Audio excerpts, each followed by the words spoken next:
the NBA world is still recovering from that blockbuster trade from last night. But as a Bulls fan, my first initial reaction is that can the Bulls be a part of these carousel? So we're going to talk about it right after this. This is your home for all things Chicago Bulls. Join the conversation. You're listening to Chicago Bulls Nation. What's going on, Bulls Nation? So I am still processing that trade from the Dallas standpoint, not from the Lakers standpoint, because it does make sense for you to acquire a 25-year-old player in his prime. There's no doubt about that. But from the Dallas perspective, I still am trying to understand what were they thinking. But now that the trade is done, now we can look at the Dallas roster. I mean, from the Lakers standpoint, you get Luka and you figure it out later, right? Like that is the mentality of this.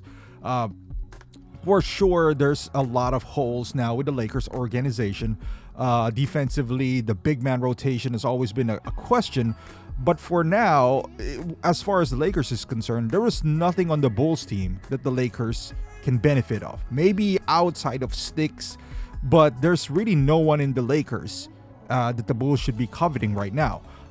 As far as Dallas is concerned, Dallas is in an interesting position now because they do have an ample amount of big guys. Now they have Anthony Davis, who undoubtedly is gonna, just improve their overall defense all by himself. And then they got Derek Lively as well at the 5 spot, where Anthony Davis always wants to go back in the 4 slot. So now this is actually gonna make him go to the 4 slot. Now with that being said, so how does it work out for Daniel Gafford? He's kind of like the odd man out because he is a big man that protects the rim, but because of the influx of their big guys now with Anthony Davis being there and Najee Marshall, he's not really a big guy, but he plays the 4. And Derek Lively, he's injured now, but he'll come back. And now there's redundancy in the position as far as defensively. And in this rotation, Daniel Gafford might be the odd man out. Now, since Lively is still recovering, his minutes is probably going to be restricted and all that stuff. Would it make sense for both teams to swap maybe Daniel Gafford and Nikola Vucevic? Vucevic's game is different than Anthony Davis. He doesn't protect the rim at all, but he can stretch the floor really well, plays from the outside, and would make spacing really well for Anthony Davis, even if Anthony Davis plays the 4 spot, because he can stand around the corner on the top of the key and provide spacing for Anthony Davis to operate inside.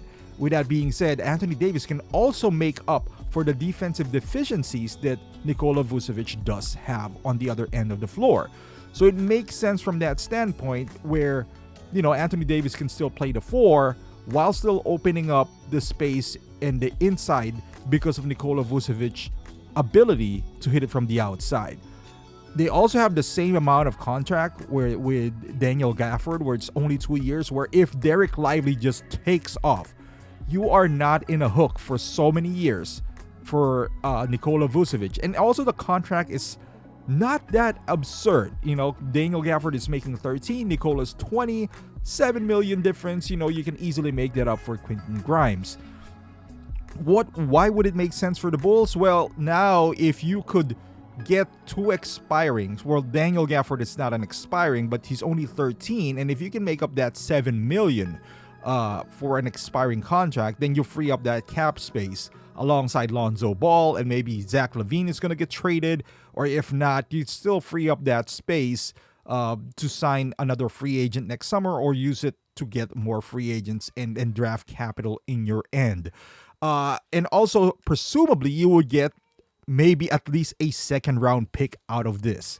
I know we're asking for a first for Golden State, but if Golden State is going to go after Zach, I highly doubt that we're going to get a first for, I highly doubt that they're going to go for Vooch in that manner the same way. So this would, create a total reboot for the Bulls. They would give them a rim protector in the short term in Daniel Gafford. I've always liked Daniel Gafford. That trade that they did when AK came in did not make sense because we barely got anything. We got nothing out of trading Daniel Gafford. I think we got I forgot the guy, he's from Washington or something, that it didn't make sense. Troy Brown Jr., which was not a good trade at all. Daniel Gafford, just end up being a good player in the NBA, while Troy Brown, I don't think is in the league anymore. But maybe I'm wrong.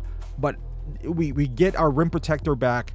You slide down Matas Buzelis in the 4. In the future, maybe you can have Patrick Williams play the 3 or 4, interchangeable with Matas.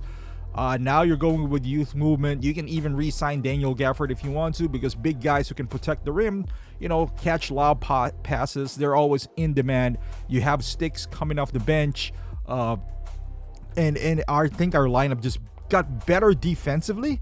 Of course, worse offensively, but that's what we're trying to do anyway, become worse. So, but by freeing some cap space and also maybe getting a draft capital in return might not be the worst idea. This might be the best trade for both teams, but certainly something that the Bulls could explore down the line.